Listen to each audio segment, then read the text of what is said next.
আদর্শহীনতার রাজনীতির কারণে রাজনীতিটাকে নেতিবাচক দৃষ্টিতে দেখছে বিএনপির উচ্চপদস্থ নেতৃবৃন্দের দৃষ্টি আকর্ষণ করে আমরা বলতে চাই, দলটিকে আদর্শিক কর্মী যদি হারিয়ে যায় তাহলে শহীদ জিয়ার আদর্শ হারিয়ে যাবে এবং দেশনেত্রী বেগম খালেদা জিয়ার মুক্তি যখন বাংলাদেশের সকল মানুষের দাবি, এই দাবিটিকে পূরণ করার জন্য যে সকল নেতৃত্ব দলে প্রয়োজন তা আর খুঁজে পাওয়া যাবে না। আজকে যদি বণিক শ্রেণী ও নৈব্য সুবিধাভোগী চক্রের কাছে দল জিম্মি হয়ে যায় তাহলে দল এবং জাতির জন্য চরম দুর্ভাগ্যের বিষয় হয়ে দাঁড়াবে। আমরা শুধু সিলেট বিএনপি নয়, সারা বাংলাদেশের ত্যাগী, পরিশ্রমী ও বঞ্চিত নেতৃবৃন্দের কথা বলছি। বিএনপি নীতি নির্ধারক নেতৃবৃন্দ যদি এই সমস্ত বিষয়ে দৃষ্টি না ফেরান তাহলে বাংলাদেশের গণতন্ত্রের প্রতিষ্ঠার স্বপ্নই থেকে যাবে। আমরা আজকে আমাদের দায়িত্ববোধ থেকে বিষয়টি সকলের সামনে তুলে ধরলাম। হযরত শাহজালাল রাদিয়াল্লাহু আনহু এর পূর্ণভূমি সিলেট বিএনপির পরিবার আর ধ্বংসের দ্বার প্রান্তে।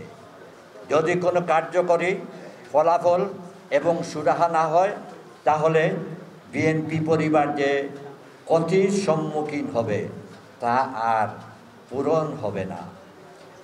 পরিশেষে আমাদের বক্তব্য হলো, চক্ষু বন্ধ করলেও প্রলয়ের রোধ বন্ধ করা যায় না।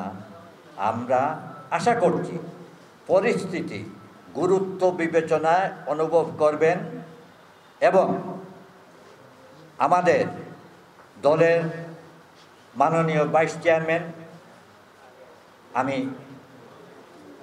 তার সবিনয় দৃষ্টি আকর্ষণ করছি, ওনাকে ভুল বুঝিয়ে, ভুল ব্যাখ্যা দিয়ে এইসব সিদ্ধান্তগুলো হচ্ছে। আমি বললাম না এই গড়টা তো আমি তৈরি করেছি, এখন ভাড়াটি আমাকে ভাড়াও দিবে না, তারপর আমার বাসাটা তার বাসা বলবে, এটা কি মেনে নেওয়া যায়? আপনি বলেন, আমি বাসা গড় প্রস্তুত করলাম, আপনাকে আমার বাসায় থাকতে দিলাম, এখন আপনি যদি আমার বাসাটা বলেন যে আপনার বাসা, এটা কীভাবে মেনে নিন? সবচেয়ে সিনিয়র লোক উনি কি ছিলেন? ভাইস চেয়ারম্যান ছিলেন, ভাইস প্রেসিডেন্ট ছিলেন, যুগ্ম আহ্বায়ক ছিলেন। আপনি সম্মান দিবেন না আমাকে, কিন্তু আপনি আমাকে তো অপমান করতে পারেন না। এই সিলেটের দিকে দৃষ্টি ফেরানোর মাননীয় ভাইস চেয়ারম্যান আপনার প্রতি অনুরোধ রইল, সিনিয়র ভাইস চেয়ারম্যান। আমাদের লিখিত বক্তব্য এখানে শেষ।